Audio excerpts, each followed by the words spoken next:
하나님의 말씀은 요한복음 13장 1절 말씀이 되겠습니다.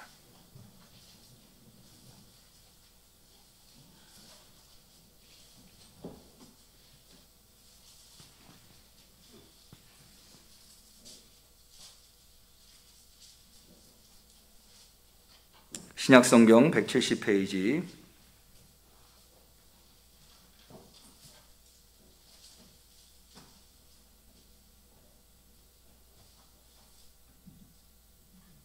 참으로 코로나로 인해서 힘든 한 해를 살아온 우리들에게 2021년도 추수감사절을 허락하신 하나님께서 꼭 필요한 말씀으로 위로와 은혜와 힘과 능력이 되는 말씀으로 주신 요한복음 13장 1절 말씀을 자기 목소리가 자기 귀에 들릴 정도로 그런 크기로 한 마음과 한 뜻으로 하나님의 말씀을 받들어 읽도록 하겠습니다.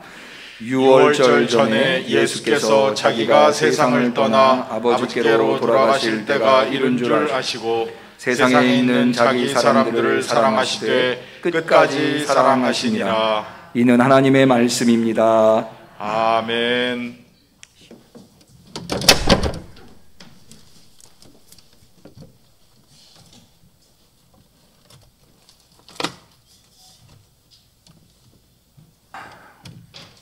(2021년도) 추수감사절을 맞이했습니다.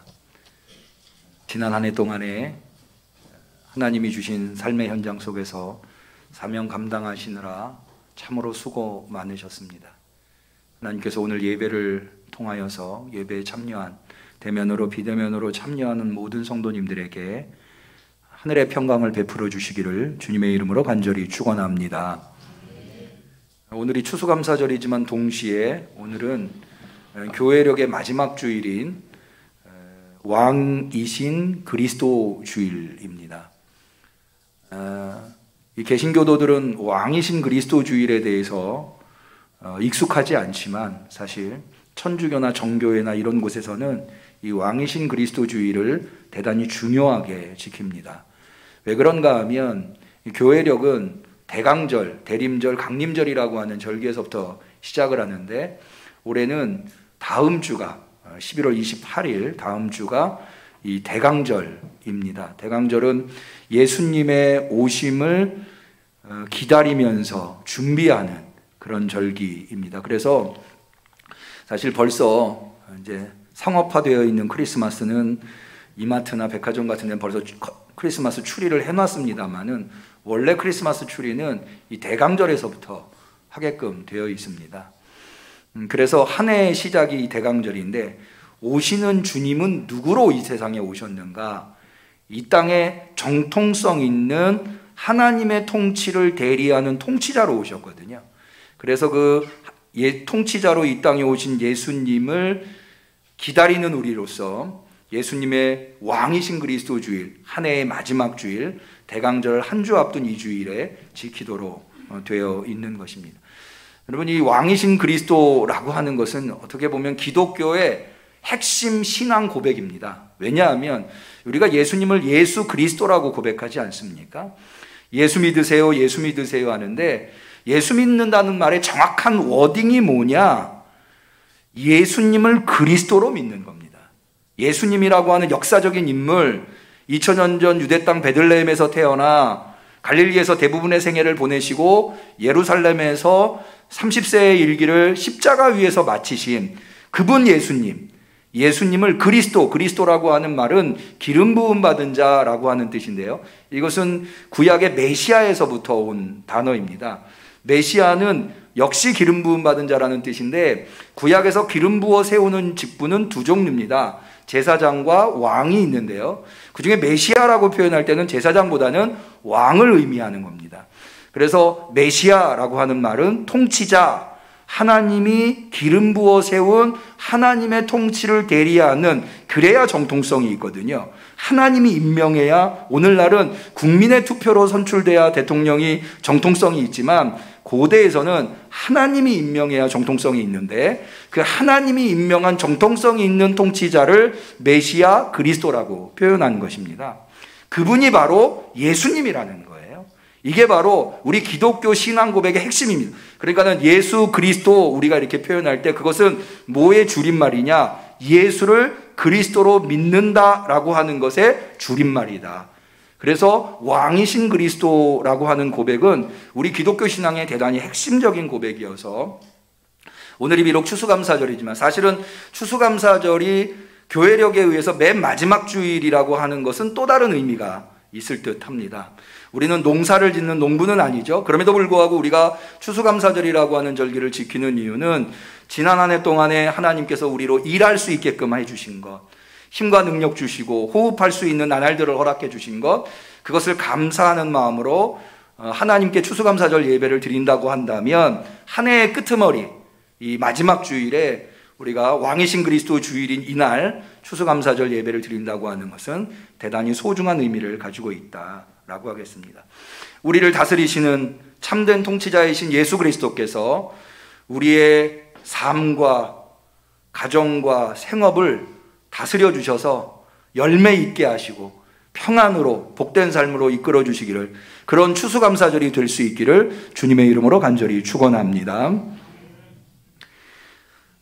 오늘 여러분들과 말씀을 나누기에 앞서, 추수감사절 말씀을 나누기에 앞서 한 가지 질문으로 시작해 보고자 합니다. 그것은 뭔가 하면 여러분들에게 나를 끝까지 사랑해 줄 분이 계십니까? 다시 질문합니다. 여러분들에게는 나를 끝까지 사랑해 줄 분이 계십니까? 이 질문의 의미는 좀 의미심장합니다. 사랑이라고 하는 것은 무엇입니까? 나를 위해서 섬겨주고, 내가 힘들고 어려울 때 나를 도와주고, 또 내가 아무리 잘못해도 내 편에 서주고 나를 이해해주고, 또 그 사람이 형편이 아무리 힘들어도 나를 먼저 생각해주는 그런 사람이 여러분들에게 있으십니까? 만약 그런 사람이 내 곁에 있다고 한다면, 그런 분이 내 곁에 있다고 한다면 그분은 참 행복한 분이시고 어쩔 보면 성공한 인생을 사신 분이시다. 그런데 여러분들에게는 그런 분이 계십니다. 그분이 누구냐? 예수 그리스도이십니다. 이건 제 말이 아닙니다. 하나님의 말씀 성경에 나와 있습니다. 그게 바로 오늘 우리가 읽은 말씀이에요. 다시 한번 볼까요? 요한복음 13장 1절, 유월절 전에 예수께서 자기가 세상을 떠나 아버지께로 돌아가실 때가 이른 줄 아시고 세상에 있는 자기 사람들을 사랑하시되, 세상에 있는 자기 사람들을 사랑하시되 어떻게 사랑하세요? 끝까지 사랑하시니라. 한번 좀 저를 따라해 보실까요? 자기 사람들을 사랑하시되 끝까지 사랑하시니라. 믿으시기를 축원합니다. 이미 여러분들은 행복한 분들이세요. 왜? 예수님이 여러분들을 끝까지, 자기 사람들을 예수님이 제자들만 사랑한다고 되어 있지 않아요. 여기 특별히 제자라고 표현하지 않고 자기 사람들. 여러분, 우리는 누구입니까? 그리스도인입니다. 여러분, 그리스도인이시죠? 자기 사람들을 끝까지 사랑하시는 주님이십니다.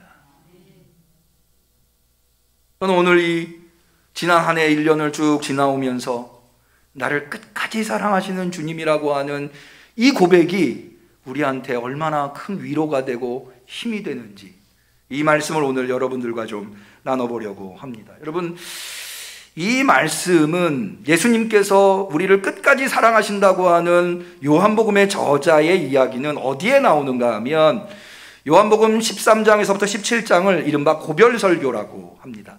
예수님이 십자가에 운명하실 때가 가까워 있기 때문에 사실은 이 설교를 하고 그 다음날 예수님께서 십자가에 운명하시게 되는데, 운명하시기 전날 예수님께서 제자들을 모아놓고 제자들에게 하신 설교를 고별설교, 유언과도 같이 하신 설교가 고별설교라고 할 수 있습니다. 공관복음에서 예수님의 고별설교는 오직 요한복음에만, 아니 사복음서에서 예수님의 유언과 같은 고별설교는 요한복음만 기록하고 있습니다.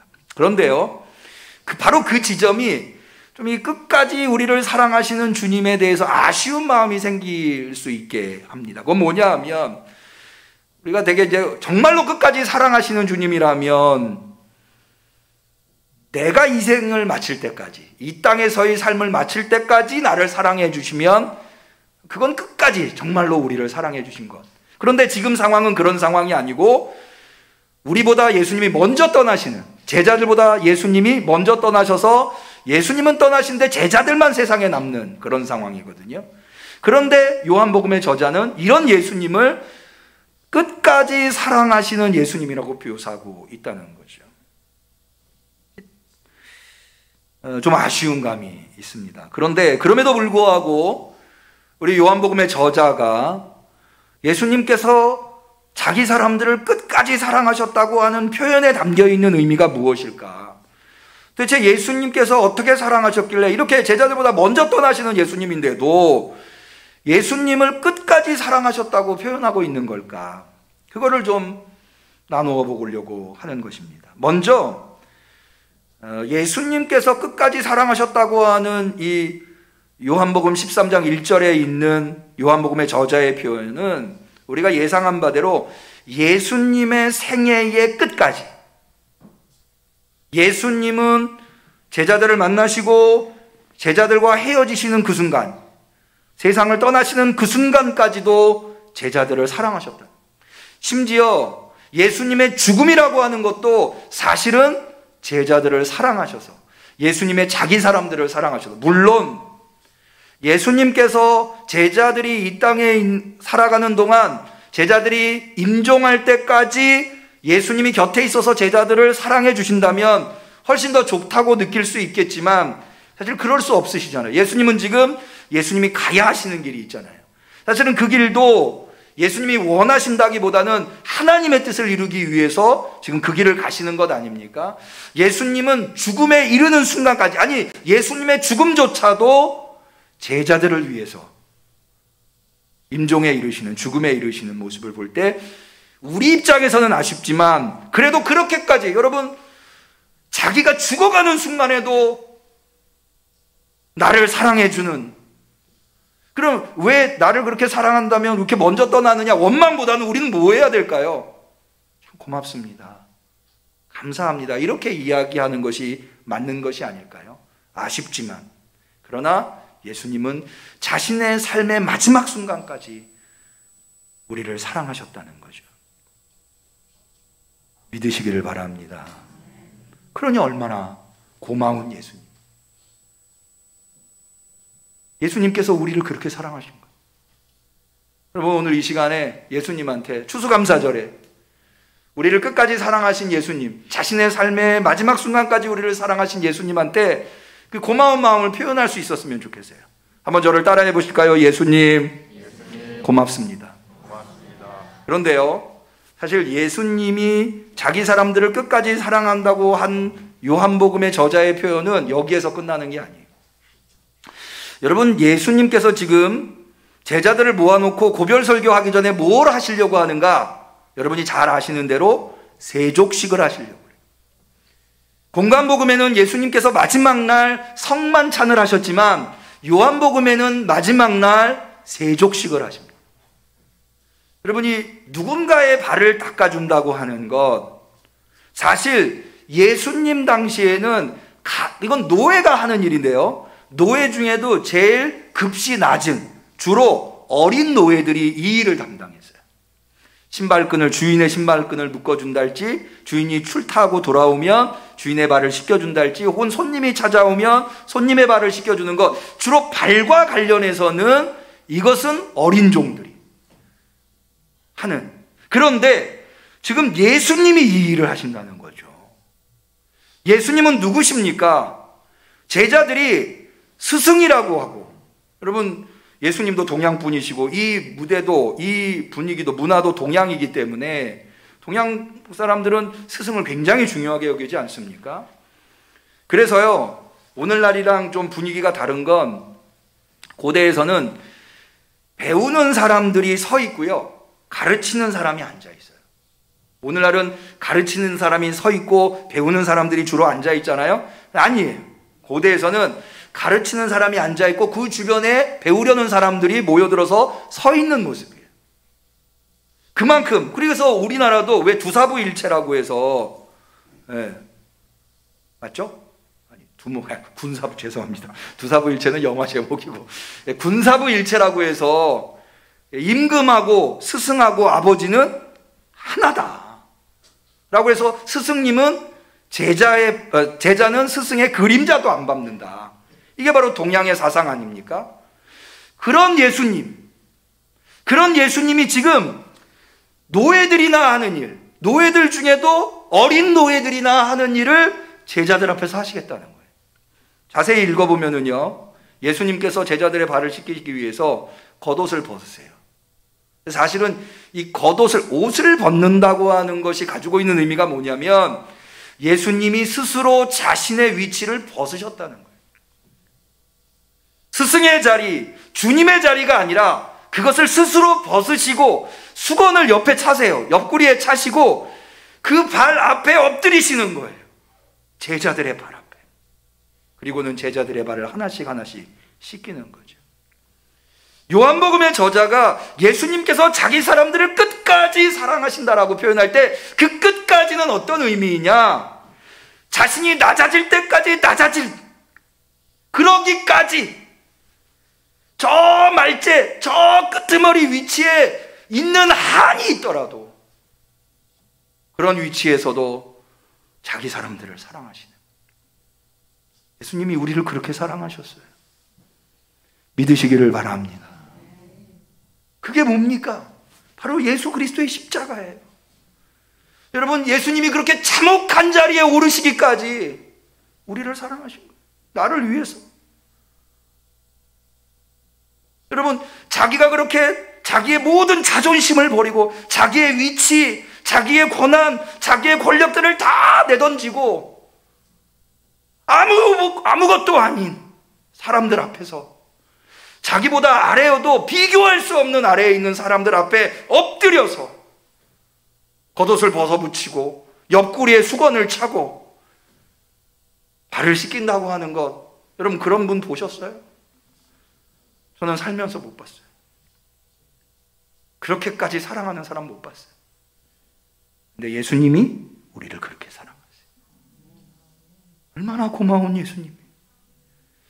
그렇게 자기 자신을 그렇게 낮은 자리까지 내려오셔서 우리를 섬겨주셨기 때문에 우리가 오늘 이 자리에 있을 수 있는 거예요. 믿으시기를 바랍니다. 얼마나 고마운 예수님이에요. 따라합니다. 예수님 고맙습니다. 근데요, 그 발을 씻기는 면면을 보면 더 놀라워요. 여러분, 그 자리에 누가 있었나요? 베드로가 있었어요. 베드로. 예수님께서 제자들의 발을 다 씻기시고요, 제자들한테 내가 이제 너희를 떠나려고 하는데 너희는 나를 따라올 수 없다. 그러니까 베드로가 뭐라고 말하느냐, 아주 호언장담하면서 베드로가 요한복음 13장 37절에 예수님한테 이렇게 말합니다. 베드로가 가로되 주여 내가 지금은 어찌하여 따를 수 없나이까? 주를 위하여 내 목숨을 버리겠나이다.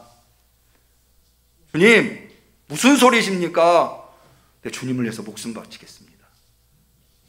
그런데 예수님 뭐라고 그러세요? 38절에 예수께서 대답하시되 내가 나를 위하여 내 목숨을 버리겠느냐? 내가 진실로 진실로 내게 이르노니 다 굴기 전에 내가 3번 나를 부인하리라. 예수님 아셨던 거예요.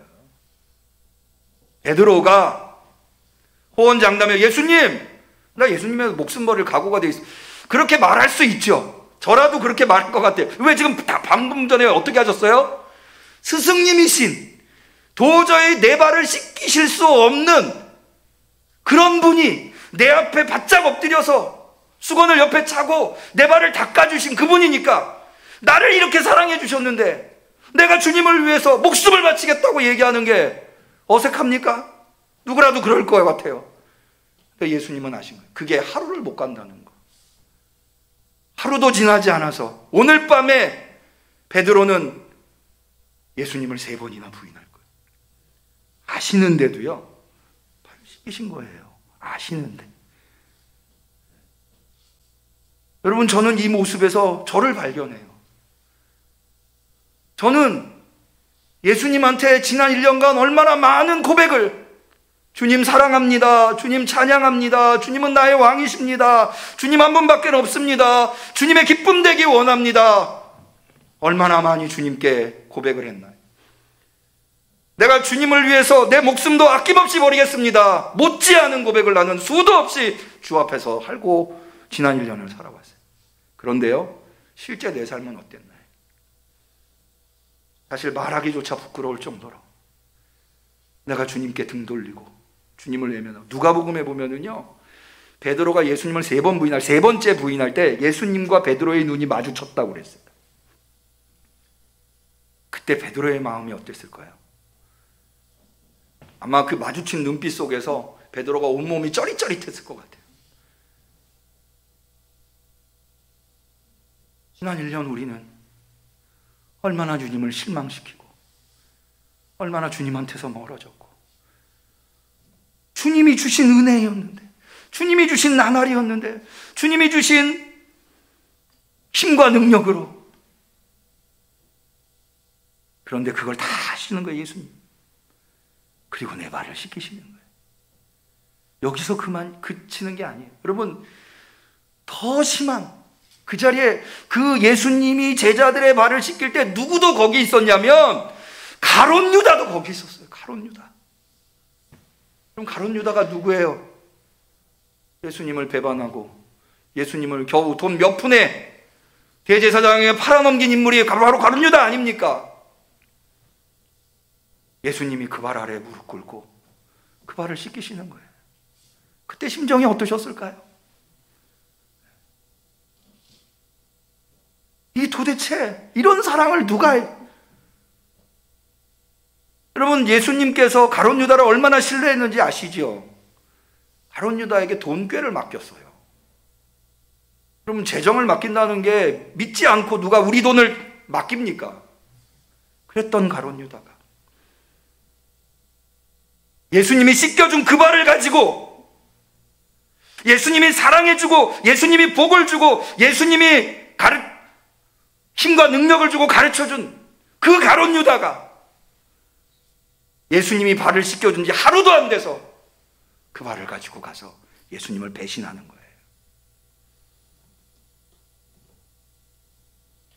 우리가 가룟 유다 베드로 욕할 수 있나요? 우리는 지난 1년 동안 어떻게 살아왔나요? 그런데요, 여전히 그분은 우리의 발 앞에 계세요. 그리고 우리의 발을 씻기시기에 여념이 없으세요. 그럼 바로 그렇기 때문에 우리가 이 자리에 있는 거예요. 사실 예수님 앞에 나서기가 민망할 정도예요. 왜? 내가 그렇게 한 말, 내가 그렇게 찬양하고 내가 그렇게 기도했는데 하나도 못 지키고, 지난 1년간 주님이 나한테 얼마나 많은 은혜와 복과 사랑을 베풀어 주셨는데 하나도 보답 못하고 내 생각만 하다가 여기까지 왔잖아요. 그런데도 주님은 나를 사랑해 주시고 나를 물리치지 않는 거예요. 여러분, 세상에서 그런 사랑 만나보셨나요? 저는 못 만나봤어요. 누가 도대체 우리를 그렇게 사랑할 수 있어요?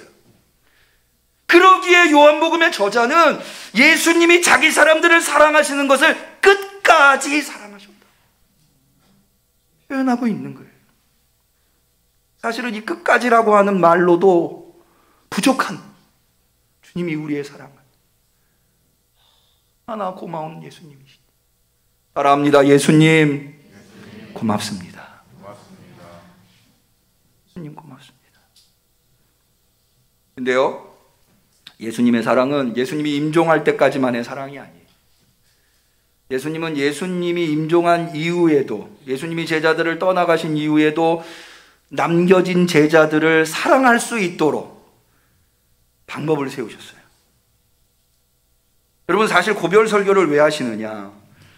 이 제자들의 발을 씻기는 것도 다 사실은 제자들을 위해서 하시는 거예요. 고별 설교 왜 하시느냐? 지금 예수님이 제자들을 떠나야 되니까 제자들이 얼마나 두렵겠어요. 제자들이 얼마나 겁쟁입니까? 두려운 거예요. 이제까지 예수님이 있어서 굶주렸을 때도 먹을 것을 먹을 수 있었고, 그래서 광야에서도 두려워하지 않을 수 있었고, 바다에서 풍랑을 만나도 두려워하지 않을 수 있었고, 그 수많은 기적들과 병자들을 치료할 수 있었던 거죠. 예수님 아니면 제자들 아무것도 아니에요.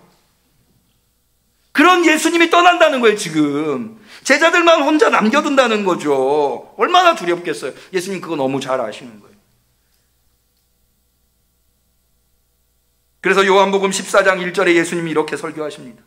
너희는 마음에 근심하지 말라. 하나님을 믿으니 또 나를 믿으라. 왜 이 말씀을 하셨겠어요? 두려움 속에 살 수밖에 없는 제자들을 뻔히 보시는 거예요. 그러면 이렇게 두려움에 홀로 남겨진 제자들을 위해서 예수님께서 하신 조치는 무엇이냐? 그게 바로 성령님을 보내주시는 거예요. 요한복음 14장 16절, 내가 아버지께 구하겠으니 그가 또 다른 보혜사를 너희에게 주사 영원토록 너희와 함께 있게 하시리니. 여기 다른 보혜사라고 하는 표현을 우리가 좀 주목해서 봐야 되는데요, 보혜사라고 하는 말이 파라클레토스예요. 파라라고 하는 말은 곁에라는 말이고요, 클레토스라고 하는 말은 돕다, 헬퍼라고 하는 의미예요. 곁에서 돕는 자예요. 그런데 그 앞에 뭐가 붙었냐면 다른이라고 하는 말이 붙은 거예요. 이게 뭐냐면은요, 이 다른이라고 하는 거는 먼저 기존에 있었던 보혜사를 전제해요. 근데 그 보혜사와 또 다른, 여러분 보세요. 여기 지금 제가 종이 2장을, 똑같은 A4 용지 2장을 들고 있어요. 이거 똑같은 A4 용지죠. 그러나 이것과 이거는 다른 거죠. 그걸 의미하는 거예요. 자, 그럼 먼저 있었던 보혜사 파라클레토스는 누구냐? 예수님이에요. 근데 예수님이 지금 제자들을 떠나야 돼요. 제자들 혼자 남겨져요. 그래 두려워요.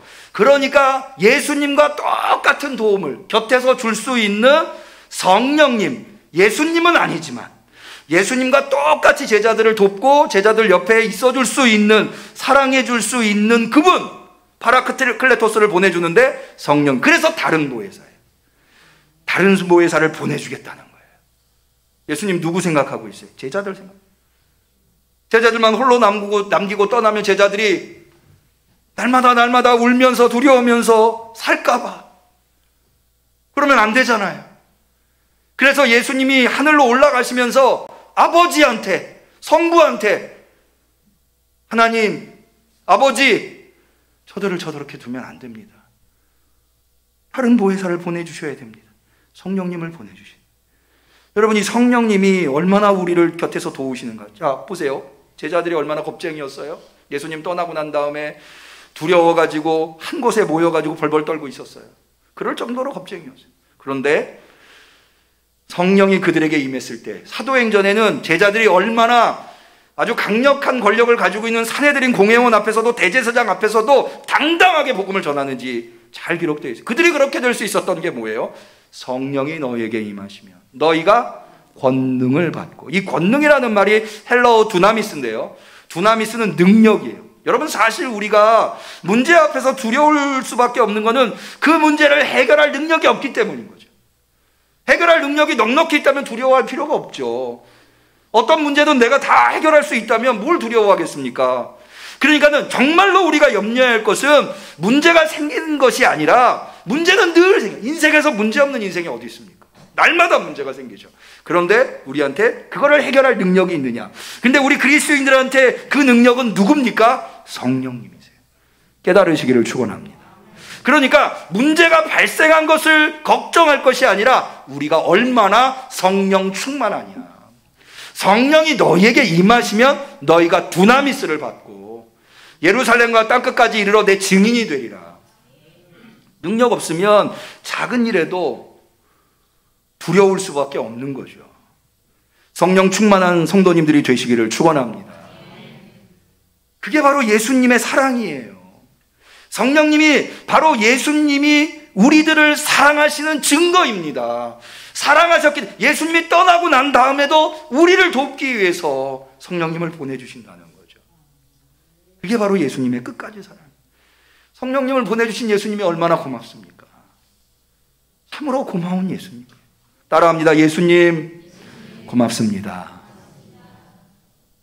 네요. 그렇게 우리에게 이 땅에 남겨진 우리가 이 땅에서 두렵지 않게 살아갈 수 있도록 성령님을 보내주실 뿐만 아니라요, 더 나아가서 영원토록 우리 곁을 예수님께서 지켜주신다고. 그게 뭐냐면, 자, 우리 이 부분은 좀 다 찾으시죠. 요한복음 14장 18절입니다.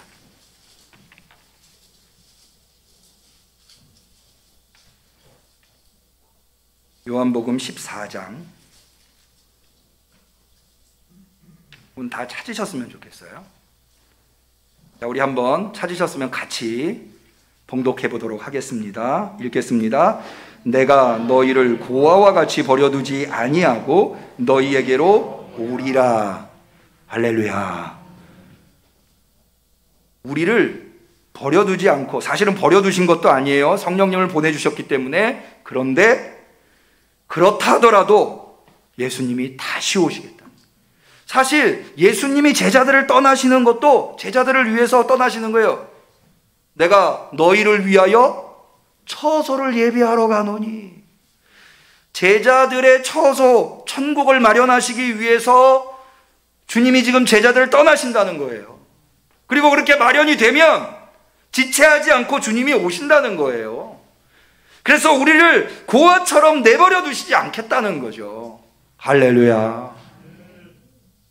영원토록. 그러니까 이 과정들을 쭉 생각해 보세요. 예수님한테는요, 우리가요, 단 한순간도 잊을 수 없는, 단 한순간도 떠날 수 없는, 단 한순간도 외면할 수 없는 대상이 바로 우린 거예요. 그래서 예수님의 사랑을 요한복음의 저자는 자기 사람들을 사랑하시되 끝까지 사랑하십니다. 사랑합니다. 예수님 고맙습니다. 만입이 내게 있어도 그 입 다 가지고 예수님한테 고맙다고 고백해도 모자를, 그런 사랑을 우리가 받은 거예요. 오늘 추수감사절, 교회력에 의하면 한 해의 마지막 주일에 우리는 그 무엇보다도 예수님 고맙습니다. 예수님 감사합니다. 예수님 사랑합니다. 사실 예수님한테 고맙다고 말하는 것조차가 민망할 정도로 내가 예수님한테 부족하고 잘못하고 죄스럽고 하지만, 그러나 예수님은 단 한순간도 나를 잊어버리지 않으시고 내 발 아래 엎드려서 나의 밭을 지켜주시는 그런 분이시라고 하는 믿음을 갖고 담대함을 얻어 주님한테 고백해 보는 거예요. 예수님 고맙습니다. 예수님 감사합니다. 그럼 우리는 어떻게 해야 할까요? 이런 사랑을 주님한테 받았어요. 우리도 그런 사랑의 사람이 되어야 되겠죠. 우리 성도님들이 다 아시다시피 저희 아버님께서 얼마 전에 임종하셨어요. 임종하시고 이제 한 달 돼가는 것 같아요.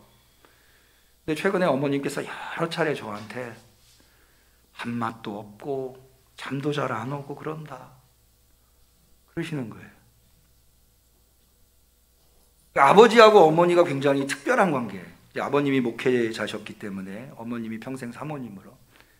제가 지난주에 저희 큰애 삼촌이, 큰애 숙모하고 어머님을 찾아와서 같이 식사를 하시자고 해서 같이 식사를 하게 됐는데, 저희 큰애 숙모님, 저희 어머님이 한씨신데, 한씨 가문에 시집 온 큰애 숙모님이 40년 동안 묻어두고 있었던 이야기를 꺼내시더라고요. 그게 뭐냐면, 저의 외할머니, 그러니까는 외숙모의 시어머니죠. 외할머니가 그렇게 저희 어머님을 위하시더래요. 그래가지고 저희 어머님 댁에 오셔서 외할머니가 빨래도 해주시고 애들을 돌보시는데, 심지어 어떻게까지 빨래거리를 외할머니 집에 가지고 가기까지, 외할머님 집에서 저희 집 빨래를 해서 갖다 주기까지 우리 어머님을 외할머님이. 그러니까는 그 집에 시집 온 며느리 입장에서는 저희 외할머님이 저희 외숙모님이 시집 올 때부터 몸이 안 좋으셨대요. 몸도 안 좋으신 분이 다 큰 딸을. 그런데 그렇게 딸을 위하는 이유가 뭐냐? 목회한다고, 사모 힘들다고, 내가 도와줘야 된다고. 그렇게 해서 외할머님이, 그러니까는 어머님이랑 아버님은 거의 24시간을 같이 지내시는, 그렇게 같이 열심히 목회를 하신, 그러다가 아버님이 먼저 세상을 떠나시니 그럴 만도 하죠. 근데요, 제가 어머님한테 이 말씀 읽고, 어머니 걱정하지 마세요. 아버님 다시 만날 거고요, 아버님 다시 만나기 전엔 성령님께서 어머님 사랑해 주실 거고요, 어머님은 행복한 사람이세요. 여러분, 혹시 지난 한 해 살아오면서 아무도 내 편이 없어, 아무도 나를 도와주거나 내가 힘든 걸 알아주거나 내 곁에서 나를 사랑해 주는 사람이 없어 라는 생각이 드시는 분이 혹시 있으시다면 오늘 한번 머릿속에 상상해 보세요. 내 발 아래서 겉옷을 벗으시고 허리에 수건을 차시고 엎드려서 내 발을 씻기시는 그 예수님의 모습. 예수님은 여러분 편이세요. 예수님은 여러분을 사랑하세요. 끝까지. 여러분들이 어떤 형편에 있든지, 예수님이 어떤 형편에 있든지 예수님은 여러분을 사랑하신다. 그 고마운 예수님 붙들고 위로와 평강을 얻으실 수 있기를 축원합니다. 그래서 오늘 추수감사절에 마지막으로 예수님한테 좀 감사를 많이 표현했으면 좋겠어요. 날 구원하신 주 감사, 모든 것 주신 감사, 지난 추억이네 감사, 주 내 곁에 계시네. 제가 여러 감사 찬양을 하는데 이 찬양만큼 감사라는 단어가 많이 나오는 찬양이 없더라고요. 오늘 말씀을 정리하면서 이 찬양 한번 주님께 올려드려요. 우리 한번 손을 이렇게 한번 해보실까요? 내가 내 마음을 주님한테 표현한다는 마음으로 날 구원하신 주 감사 찬양하겠습니다.